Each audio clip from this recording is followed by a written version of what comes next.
I traveled to the western shore of the Sea of Galilee to a location known as Cursi.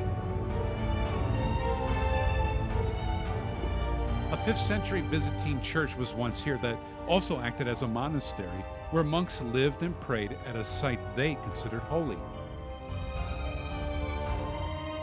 It's hard to believe that this was once a frightening place to the disciples of Jesus who came here and encountered Satan.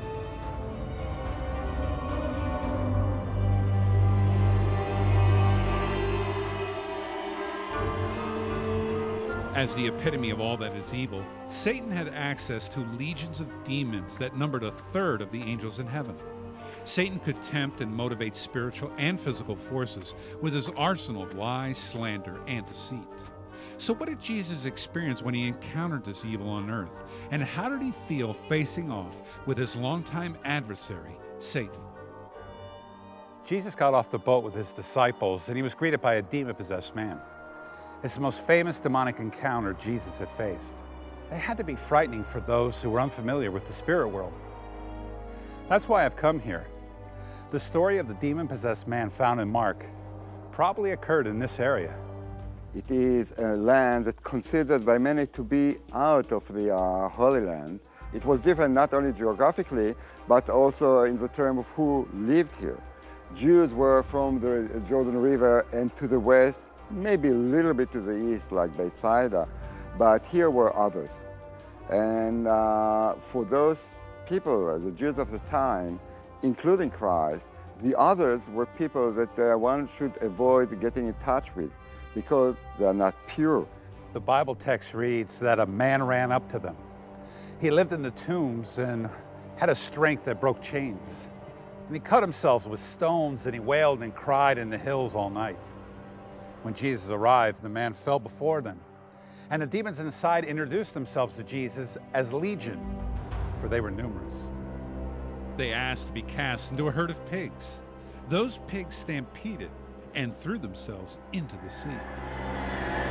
This is a pretty evil scene because we're talking tombs, which are considered unclean, a demoniac who's possessed by the demon, you have herds of pigs, you have Gentiles, and you have the water, which is referred to as an abyss, and was something that was feared by them. For sure it was quite an evil scene. For the common person, even just to go to the Gentile area was already bad. Couple it with the tombs and the demoniacs, and maybe also the water, that would be a bad area to go to. When reading the passages, I notice how calm and cool Jesus reacts around these very frightening incidents. He did not succumb to the craziness of the situation and showed any panic or loss of control. Jesus understood his authority in this situation. He had confidence. I don't see any fear in his relationship to the demonic at all, because I think he recognizes there's no rivals here. If anything, I see the demons panicking and fleeing after Jesus tells them to get out. That angels are irredeemable by nature. Once they make their decision, they're condemned and condemned justly. And so he didn't have any problem in accepting their ultimate doom. Here's part of the thing about Lucifer. This part of the thing about Satan. He's got the most frustrating job in the world. He can come up with any suggestion he wants, and God will say, you know what, I could use that. That's perfect. That'll work for me. And you know, what are you going to do? I'm sure he has not come up with one idea that God has said, oh man, we weren't expecting that. Oh boy, what are we going to do? You know, this is it. He's not a rival. He's not a rival. And so therefore, there is nothing that he can bring to the table that God can't weave into the tapestry of his purposes. That's got to be frustrating. I mean, maybe that's why the demonic is so mad. Well, many times people desire more convincing proof that God is real before they give their lives to him. Well, angels have all the proof they need, and they knew God existed and they dwell in the same spiritual realm as him. The book of James says that even demons believe and they shudder. They know that God is real, but still they turn their backs on him. How did all that happen? What evidence or case could Satan possibly make that sounded good enough to throw away their eternity? The only answer is pride, jealousy.